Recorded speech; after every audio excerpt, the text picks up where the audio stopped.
மருமகள் சீரியல்ல அடுத்து வர எபிசோட்ல என்ன மாதிரியான ட்விஸ்ட் எல்லாம் இருக்க போகுதுங்கிறத இந்த வீடியோவில் பார்க்கலாம். மாமா, நீங்க பண்ணிட்டு இருக்க வேலை எனக்கு என்னவோ தப்புன்ற மாதிரி எனக்கு தோணுதுன்னு சொல்லிட்டு சொல்றாங்க. ஈஸ்வரி இல்ல ஈஸ்வரி, தமிழ் என்கிட்ட இது ஒரு உதவியா கேட்டிருக்கா. தமிழுக்கு செய்யாத வேற யாருக்கு நான் செய்ய போறேன், அதனால கண்டிப்பா நான் அதை செய்வேன்னு சொல்லிட்டு சொல்றாங்க. இதை கேட்டதுமே இவனுடைய அழிவு காலத்தை இவனாவே தேடிட்டு இருக்கான். இதுக்கு மேல நம்மளால போயிட்டு என்ன பண்ண முடியும்? என்ன பண்ணணும்னு நினைக்கிறானோ அதை அவனே பண்ணட்டும், நமக்கு என்ன வந்ததுன்னு சொல்லிட்டு ஈஸ்வரி சொல்லிட்டு இருக்காங்க. இதை சாவித்ரி கேக்குறாங்க. என்ன மதனி, மனசுல நினைக்கிறதா நினைச்சுக்கிட்டு ரொம்பவே சத்தமா பேசுறீங்க நீங்கன்னு சொல்லிட்டு இருக்காங்க. பின்ன என்ன, இவங்க பேசிட்டு இருக்கிறது பண்ணிட்டு இருக்கிறதெல்லாம் சரின்னு படுதா? இந்த தமிழுக்கு எதுக்கு இந்த பெருதானம்? தேவையில்லாம அவளாவே ஒரு முடிவு எடுத்து அவளாவே ஒரு விஷயத்த பண்ணுவாளாம். ஆனால் அவங்க என்ன சொன்னாலும் அதை தலையாட்டி பொம்மை மாதிரி இவங்க ஏத்துப்பாங்க. ஆனா நம்ம மட்டும் இவங்க சொல்றதை எல்லாம் கேட்டுட்டு கையை கட்டிட்டு நிக்கணும்னு நமக்கு என்ன தலையெழுத்தானல்லா சொல்லிட்டு ரொம்பவே கோவப்பட்டு பேசிட்டு இருக்காங்க. இதை கேட்டதுமே ரொம்பவே வருத்தப்பட்டுட்டு சாவித்ரி இப்போதைக்கு எந்த பிரச்சனைக்கு நம்ம போகாம இருக்கிறது தான் நமக்கு நல்லது. ஏன்னா நம்ம பொண்ணு தாமரையோட கல்யாணம் நடக்கணும், அண்ணனோட உதவியோட நடக்கணும்னு சொல்லிட்டு, தாமரை நீ வா போலாம், அவங்க என்னன்னா பண்ணிட்டு எப்படியானா போகட்டும், நமக்கு என்ன வந்தது, வா தாமரை நம்ம போகலாம்னு சொல்லிட்டு சாவித்ரி தாமரையை கூட்டிட்டு போயிடுறாங்க. இதை பார்த்ததும் சித்ரா மா பாத்தியா, தப்பிக்கிறதுக்கு என்ன வழின்னு சொல்லிட்டு என்ன வேலை பண்ணிட்டு இருக்கான்னு பாத்தியம்மா, பாருன்னு சொல்லிட்டு சொல்றாங்க. அதை சொன்னதும் விடுடி, எல்லாம் நடக்கதான் போகுது, தமிழ் ஏதோ ஒரு பிரச்சனை இழுத்துட்டு வரதான் போறா, ராஜாங்கமோட பதவி போகதான் போகுது, அதை தூரத்துல இருந்து நம்ம பார்த்து ரசிக்கலாம் வீடுன்னு சொல்றாங்க. நடந்தா சந்தோஷம்தாம்மா, ஒருவேளை நடக்கலைன்னா அது எப்படி நடக்காத போகுதோ நான் பாக்குறேன். ஆமா, தமிழ் ஒருத்தி சொன்னல, யார் அது, ஜெனி. அம்மா அதுக்கு என்னம்மா, நான் அதை எங்க என்ன ஏதுன்ற அட்ரஸை நான் கண்டுபிடிச்சி தரேன், நீ கவலைப்படாம இருன்னு சொல்லிட்டு சொல்றாங்க. சித்ரா சரி முதல்ல அதை செய், அது மூலியமா நான் ஏகப்பட்ட விஷயத்த சாதிக்கணும்ன்றாங்க. சரிம்மா, ஏதோ பெரிய பிளான் போட்டிருக்க போல, அதுக்கு என்ன, தாராளமா நான் அட்ரஸை வாங்கி தரேன்னு சொல்லிட்டு ஜெனியோட வீட்டு அட்ரஸை வாங்கிட்டு வந்துடுறாங்க. ஜெனி ஒரு பக்கம் ஃபீல் பண்ணி கதறி அழுதுகிட்டே இருக்காங்க. ஜெனி இந்த பக்கம் அழுதுட்டு இருக்க, அந்த பக்கம் ஈஸ்வரி ஜெனிக்கு தெரியாமையே பேசலான்னு சொல்லிட்டு முடிவு பண்றாங்க. இங்க பாருமா, நான் தமிழ் இருக்கல்ல, தமிழ் வீட்ல இருந்து வரேன், அவங்க எல்லாரும் சேர்ந்து ரொம்பவே பெருசா ஒரு திட்டம் போட்டிருக்காங்க. அது என்ன திட்டம் தெரியுமா? உன்னுடைய பொண்ணை அந்த லவ் பண்ண பையனுக்கு கல்யாணம் பண்ணி வைக்கணுன்றதுதான் அவங்களுடைய திட்டமான்னு சொல்லிட்டு இருக்காங்க. நாங்க செத்தா கூட அது நடக்கவே நடக்காது, என்னுடைய பொண்ணுக்கு நாங்க யாரை கல்யாணம் பண்ணணும்னு நினைக்கிறீங்களோ அவங்க கூட தான் கல்யாணம் பண்ணி வைப்போம், இவ இஷ்டத்துக்கெல்லாம் மாற்ற முடியாதுன்னு நல்லா சொல்லிட்டு ரொம்பவே கோவப்பட்டு பேசிட்டு இருக்காங்க. ஒருவேளை அமைச்சர் ராஜாங்கமே உங்ககிட்ட கேட்டா கூட உங்களுடைய பதில் இதுதானா? யார் கேட்டாலும் என்னுடைய பதில் இதுதான். பெத்தவங்களுக்கு தெரியாதா யார் கூட அந்த பொண்ணை கல்யாணம் பண்ணி வச்சா அவ லைஃப் நல்லா இருக்கும் நல்லா இருக்காதுன்னு யாருக்கும் தெரியாதா? எனக்கு தெரியும். என் பொண்ணை யாருக்கும் கல்யாணம் பண்ணி வைக்கணும் வைக்க கூடாதுன்றத நான் பாத்துக்கிறேன்னு சொல்லிட்டு ரொம்பவே கோமா சொல்றாங்க. இதே உறுதியோட இருந்தீங்கன்னா கண்டிப்பா நீங்க நினைச்சது நடக்கும். அதனால அவங்க என்ன திட்டம் போட்டாலும் அது உங்ககிட்ட நான் சொல்றேன். கண்டிப்பாமா, சரிம்மா நான் கிளம்புறேன்னு சொல்லிட்டு வராங்க. அம்மா இதுல என்னம்மா பயங்கரமான திட்டம் அப்படி இப்படின்னு சொன்னேன், கடைசியில சமாதானம் போற மாதிரி பேசிட்டு வரேன், இதுதான் உன் திட்டமா? நான் கூட என்னமோ ஏதோ நினைச்சிட்டேன்றாங்க. கொஞ்சம் பொறு சித்ரா, எதுக்கு அவசரப்படுற? முதல்ல இவங்க கிட்ட ஒரு நல்ல பேரை நம்ம வாங்கிக்கிட்டோம், அதுக்கப்புறமா தான் தமிழ் என்ன முடிவு எடுக்கிறாளோ அந்த முடிவுக்கு ஏற்ற மாதிரி தான் நம்ம அதுக்கப்புறம் பண்ணணுன்றாங்க. என்னவோ சொல்றீங்க, எனக்கு எதுவும் புரியல, புரிஞ்சா நல்லா தான் இருக்கும் அப்படின்ற மாதிரி எல்லாம் பேசிக்கிட்டு இருக்காங்க. இப்போ பார்த்தீங்கன்னா நம்ம தமிழ் வராங்க. தமிழ் சேது இவங்க எல்லாருமே ஜெனியோட வீட்டுக்கு ராஜாங்கத்தோட வராங்க. மாமா இதுதான் மாமா ஜெனியோட வீடு, நல்ல வசதியானவங்க போலியன்றாங்க. ஆமா மாமா, நல்ல வசதி தான், அவங்களுக்கும் எல்லா பெரிய ஆளுங்களையும் தெரியுன்றாங்க. சரி சரிம்மா, சரி பேசுறியா பார்க்கலாம் அப்படின்னு சொல்லிட்டு வராங்க. நான் அமைச்சர் ராஜாங்கன்றாங்க. வாங்கய்யா உட்காருங்க, இந்த ஊருக்காகவும் எவ்வளவோ நல்ல திட்டம் பண்ணியிருக்கீங்க, உங்களை எப்படி பாராட்டுறதுனே தெரியல. இப்படிப்பட்ட ஒரு நல்லவரை நாங்க பார்த்தத நினைச்சு அவ்ளோ சந்தோஷப்படுறோம். ரொம்ப நன்றி ஐயா. நீங்க எங்கள தேடி வந்திருக்கீங்க. எங்களுக்கு ரொம்ப ஷாக்கிங்கா இருக்கு. சொல்லுங்க ஐயா, எங்களால ஏதாவது காரியம் நடக்கணுமா? என்ன விஷயம்? எதுவா இருந்தாலும் சொல்லுங்கன்னு சொல்றாங்க. அது ஒண்ணும் இல்லம்மா, என் மருமக படிக்கிற காலேஜ்ல தான் உங்களுடைய மகளும் படிக்கிறாளாமே டாக்டருக்குன்னு சொல்றாங்க. ஆமாங்க ஐயா. ஆனா இப்ப அவளுக்கு கல்யாணம் பேசி முடிச்சிருக்கோம். மாப்பிள்ளை கென்னடா. அவரே டாக்டருக்கு படிக்க வைக்கிறேன்னு சொல்லியிருக்காங்க. கல்யாண ஏற்பாடு எல்லாமே போயிட்டு இருக்குன்னு சொல்லிட்டு இருக்காங்க. இதை கேட்டதும், இல்லம்மா, இத பத்தி பேசுறதுக்காக தான் உங்க வீட்டுக்கு நாங்க வந்திருக்கோம். என்னையா சொல்றீங்க? நீங்க சொல்றது எதுவும் எனக்கு புரியல. இல்லம்மா, உன்னுடைய பொண்ணு சக்திங்கிற பையனை லவ் பண்றானாமே. ஐயா, இங்க பாருங்க, உங்க மேல நான் நல்ல மதிப்பு மரியாதை எல்லாமே வச்சிருக்கேன். தயவு செஞ்சு இனி இதை பத்தி பேச வேண்டாம். எதுக்காக இதை பத்தி பேசிட்டு வேண்டாம் ஐயான்றாங்க. இல்லம்மா, நான் என்ன சொல்ல வரேன்னா, வேண்டாம், என் பொண்ணுக்கு யாரை கல்யாணம் பண்ணி வைக்கணும், யாரை கல்யாணம் பண்ணி வைக்க கூடாதுன்ற முடிவை நான் எடுத்துக்கிறேன். நீங்க எது சொன்னாலும் அத நான் கேட்பேன். ஆனா நீங்க இப்ப சொல்லிட்டு இருக்க விஷயத்த என்னால கேட்க முடியாது.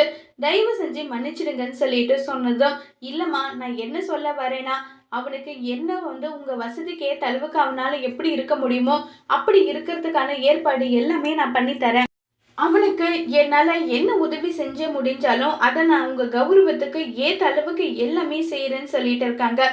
ஐயா, ஏன் ஐயா இப்படி நினைச்சிட்டு இருக்கீங்க? என் பொண்ணுக்கு எப்படிப்பட்ட வரன் வாங்கணும்ன்றது எனக்கு தெரியாதா? அவ யார் கூட இருந்தா சந்தோஷமா இருப்பான்றது எனக்கு தெரியாதா? நீங்க ஏன் ஐயா இதெல்லாம் தலையிடுறீங்க? உங்க பதவிக்கும் உங்களுடைய வயசுக்கும் மரியாதை கொடுத்து தான் நான் இப்ப வரைக்கும் அமைதியா இருக்கேன். உங்க மரியாதை நீங்களாவே கெடுத்துக்காதீங்கன்னு சொன்னதும் சேதுவுக்கு பயங்கரமா கோபம் வருது. தமிழ்ச்செல்விக்கும் அந்த அளவுக்கு பயங்கரமா கோபம் வருது. ஒரு பெரிய மனுஷர் அந்த அளவுக்கு உங்ககிட்ட கெஞ்சி கேட்டுட்டு இருக்காங்க. உங்க இஷ்டத்துக்கு நீங்க உங்க இஷ்டமா பேசிட்டு இருக்கீங்க. என்ன நினைச்சிட்டு இப்படி நீங்க பண்ணிட்டு இருக்கீங்க? நீங்க பண்ணிட்டு இருக்கிறது உங்களுக்கே நியாயமா படுதா நல்லா சொல்லிட்டு கோவப்படுறாங்க. இங்க பாருப்பா, நீங்க என்ன சொன்னாலும் என்னுடைய பொண்ண கண்டிப்பா உங்களுடைய குடும்பத்துல நீங்க சொல்றவங்களுக்கெல்லாம் கல்யாணம் பண்ணி கொடுக்கணுன்ற அவசியம்லாம் எனக்கு கிடையாது. நீங்க வந்ததுக்கு ரொம்ப நன்றி, கிளம்புங்கன்னு சொன்னதும், அப்பா, இதுக்கு மேல இவங்க கிட்ட பேசி என்னப்பா ஆக போகுது? ஒன்றும் ஆக போறதில்ல, வாங்கப்பா வாங்கன்னு சொல்லிட்டு கூட்டிட்டு சேது மன்னிப்பு கேட்குறாங்க. இங்க பாருங்கப்பா, உங்க மதிப்பு மரியாதை கெடுக்கிற மாதிரி அந்த ஜெனியோட அம்மா பேசினது எனக்கு மனசுக்கு ரொம்பவே கஷ்டமா இருக்கு. தயவு செஞ்சு மன்னிச்சிடுங்க. இவங்க இப்படி பேசுவாங்கன்னு எனக்கு தெரியலன்னு சொல்லிட்டு இருக்காங்க. தமிழும் ஃபீல் பண்ணி மன்னிப்பு கேட்குறாங்க. மாமா, இவங்க இப்படி பேசுவாங்கன்னு எனக்கு தெரியல மாமா. தெரிஞ்சிருந்தா நானாவே பேசியிருப்பேன். இப்படி பேசினது மனசுக்கு எனக்கே ரொம்ப கஷ்டமா இருக்கு. மன்னிச்சிடுங்க மாமான்னு சொல்லிட்டு ஃபீல் பண்ணி பேசிட்டு இருக்காங்க. ஆத்தா தமிழ், உனக்காக நான் பேசினேன். இதுக்கெல்லாம் எதுக்காக நீ ஃபீல் பண்ணிட்டு இருக்க? அதெல்லாம் ஒன்றும் இல்லை, விடுமான்னு சொன்னதும் சரிங்க மாமான்னு சொல்லிட்டு இப்போ தமிழ் ஒரு பக்கம் ரொம்பவே வருத்தமாகவும் ஃபீல் பண்ணிட்டும் இருக்காங்க. தமிழ் ஒரு பக்கம் ஃபீல் பண்ணிட்டு இருக்கிறத பார்த்ததும் மனசு முழுக்கவே ரொம்ப வருத்தம் தமிழ் இருக்காங்க. தமிழ் ரொம்பவே ஃபீல் பண்ணிட்டு இருக்காங்க. நம்மளால உதவி பண்ண முடியலையே, அவ்வளோ வருத்தமா இருக்கே. பாவம் இல்ல ஜெனி. ஜெனி நம்மள நம்பி இருப்பா.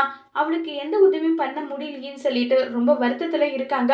உடனே சேது அங்க இங்க பாரு தமிழ், நீ கேட்டன்றதுக்காக அப்பா அங்க வரைக்கும் போயிட்டு எப்படியாவது அவங்களுக்கு கல்யாணத்தை நடத்தி வைக்கணும்னு சொல்லிட்டு அவ்வளோ ட்ரை பண்ணாங்க. ஆனா நடந்தது என்னன்றதை நீயே பார்த்ததானே. இதுக்கு மேல ஜெனியோட லைஃப் அவளுடைய கையில தான். அவளுக்கு எதிர்க்க முடியலனா எதுக்காக அவ கல்யாணம் பண்ணிக்கணும், காதல் பண்ணணும்னு சொல்லிட்டு இப்படியெல்லாம் இருக்கா? அவளுக்கு விருப்பமா இருந்தா அவ கல்யாணம் பண்ணிக்கிட்டு அவ சந்தோஷமா இருக்கட்டும். கல்யாணத்துக்கு போறோமா, அச்சதிய போடுறோமா, இந்த மாதிரி நம்ம இருக்கலாம். இனி இதுல தலையிடாம இருக்கிறது தான் எல்லாருக்குமே நல்லதுன்னு சொன்னதோ சரின்னு சொல்லிட்டு அங்கிருந்து கிளம்பி போயிடுறாங்க. இப்ப ஜெனி நினைப்பாவே இருக்கு. ஜெனி பாத்தீங்கன்னா அவங்க அப்பா அம்மா எல்லாரும் தூங்குனதுக்கு அப்புறமா பேசலாம்னு சொல்லிட்டு பேசுறாங்க. தூங்குனதுக்கு அப்புறம் பேசி என்ன பண்றது ஏது பண்றது எதுவுமே தெரியலையேன்னு சொல்லிட்டு ஒரு பக்கம் ஜெனி தமிழ், நான் உன்கிட்ட பேசணும் தமிழ்ன்னு சொல்றாங்க. என்ன விஷயம் சொல்லு ஜெனின்றாங்க. என்ன தமிழ், நீ இப்படி பண்ணிட்ட, எதுக்காக நீ இப்படி பண்ணன்றாங்க. ஜெனி, நானும் எவ்வளவோ ட்ரை பண்ணேன். எப்படியாவது என்னுடைய மாமா கிட்ட சொல்லி உனக்கு இந்த கல்யாணத்தை நடத்தி வைக்கணும்னு சொல்லி எவ்வளோ ட்ரை பண்ணேன்னு தெரியுமா? ஆனா என்னால முடியல, என்னை மன்னிச்சிடுன்றாங்க. தமிழ் நீ இப்படி பேசுவ நான் நினைச்சு கூட பார்க்கல. மனசுக்கு அவ்வளோ கஷ்டமா இருக்கு. நீ இப்படி பண்ணதை நினைச்சு எனக்கு வருத்தமா இருக்கு. என்னால எதுவும் பண்ண முடியல. விட்டுரு என்னன்னு சொல்லிட்டு தமிழ் வந்து சொன்னதும் ஜெனி வந்து சரி தமிழ், உன்னை மட்டும்தான் நானும் சரி சக்தியும் சரி மலை போல நம்பிட்டு இருந்தோம். நீயே கையை விரிச்சதுக்கு அப்புறமா இதுக்கு மேல நான் எதுக்காக உயிரோடு இருக்கணும்? இனி என்னால உயிரோடு இருக்க முடியாதுன்னு சொல்லிட்டு சொன்னதும் உடனே நம்ம தமிழ் வந்து ஜெனி என்ன பண்ணிட்டு இருக்க? வேற என்ன பண்றது? நான் வந்து சக்தி கூட சேர்ந்து என்னால வாழ முடியலன்னா இந்த உலகத்துல உயிரோடு இருந்து எந்த சாத்தியமும் கிடையாது. என் குடும்பத்தையும் எதிர்த்து என்னால வர முடியல. என்னால என்னுடைய இஷ்டத்துக்கு கல்யாணம் பண்ண முடியலன்னா நான் ஏன் உயிரோடு இருக்கணும்? இதுக்கு மேல உயிரோடு இருந்து நான் என்னத்தை சாதிக்க போறேன்? நான் கிளம்புறேன். நான் இனி உயிரோட இருக்கவே மாட்டேன்னு சொல்லிட்டு பயங்கரமா ஃபீல் பண்ணி எல்லாம் வந்து பேசிட்டு இருக்காங்க. அவசரப்படாத ஜெனி, கொஞ்சம் பொறுமையே இரு. நீயே என்னுடைய காதல புரிஞ்சுக்காத போது யார் என்னுடைய காதல புரிஞ்சுப்பாங்க? இல்ல வேண்டாம், இதுக்கு மேல நான் உயிரோடு இருந்தா என் வீட்டுல இருக்கவங்களுக்கும் கஷ்டம். என்னத்துக்கு வேண்டாம், விட்டுருங்கன்னு சொல்லிட்டு ரொம்பவே வருத்தப்பட்டு பேசிட்டு இருக்காங்க. இதுக்கு மேல தமிழ் வந்து என்ன பதில் சொல்றதுன்னு தெரியாம ஜெனி, ஒரு நிமிஷம், உனக்கும் சக்திக்கும் கல்யாணம் பண்ணி வைக்க வேண்டியது என்னுடைய பொறுப்பு. கண்டிப்பா கல்யாணம் பண்ணி வைக்கிறேனா, அது வரைக்கும் கொஞ்சம் பொறுமை இரு, நான் சொல்றது கேளுன்னு சொல்லிட்டு எவ்வளோ சொன்னாலும் ஜெனி வந்து முடியாதுன்றாங்க. நான் கல்யாணம் பண்ணி வைக்கிறேன், இது உன் மேல சத்தியம்னு சொல்லிட்டு தமிழ் சத்தியம் பண்ணதுமே ஜெனிக்கு ரொம்பவே சந்தோஷமாயிடுது. ரொம்பவே சந்தோஷத்துல ஜெனி வந்து இருக்காங்க. தமிழ், நீ சொன்னதை நினைக்கும் போது எனக்கு அவ்வளோ சந்தோஷமா இருக்கு. இதனால என்னுடைய லைஃப்ல என்ன பிரச்சனை வரப்போகுதோ தெரியல. என்ன பிரச்சனை வந்தாலும் அதை நான் சமாளிச்சுக்கிறேன். உனக்கு நான் கல்யாணம் பண்ணி வைக்க போறேன்னு சொல்லிட்டு சொல்றாங்க. இதை கேட்டதுமே ஜெனி ரொம்ப சந்தோஷப்படுறாங்க. ஜெனி வந்து கல்யாணத்துக்கு தயாரா எல்லா அரேஞ்ச்மெண்ட்டும் பண்ணிட்டு இருக்காங்க. தமிழ் ஒரு பக்கம் மாமாவுக்கும் சொல்லாம அவருக்கும் சொல்லாம கல்யாண ஏற்பாடு பண்ணிடலாம் சொல்லிட்டு முடிவு எடுத்துட்டேன். இதனால எவ்வளோ பிரச்சனை வரப்போகுதோ தெரியல. இதை நினைக்கும் போது எனக்கு ரொம்ப கஷ்டமா இருக்கு. இப்ப என்ன பண்ண போறனோ தெரியலன்னு சொல்லிட்டு தமிழ் ஒரு பக்கம் ரொம்பவே குழப்பத்துல இருக்காங்க. இப்ப சேது வராங்க. சேது வந்து தமிழ் என்னை மன்னிச்சிடுன்றாங்க. நீங்க எந்த தப்பும் பண்ணலையேங்க, எதுக்காக மன்னிப்பு கேட்குறீங்கன்னு சொல்லிட்டு கேட்டுட்டு இருக்காங்க. இல்ல, உன்கிட்ட நான் ரொம்பவே கோவமா நடந்துக்கிட்டேன்.